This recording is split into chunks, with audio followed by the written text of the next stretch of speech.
Лимитедный Highlander 2015 жылғы. Моторды қараңыздар. V6. Капот жалп историясында былай капот көтеріп кеткен. Бесключевой достумен. 1504 вин коды мынау көріп алсаңыздар болады. Жалпы 23 мың, одан да түседі. 20-ға да түсіп қалуы мүмкін. Кнопкамен жабылады. Бұл нәрселер бар да. Домкрат ар жағында.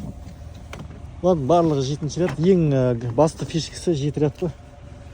Нағыз қазақтардың алған көлік дегендей ғой. Артында да подогрев бар.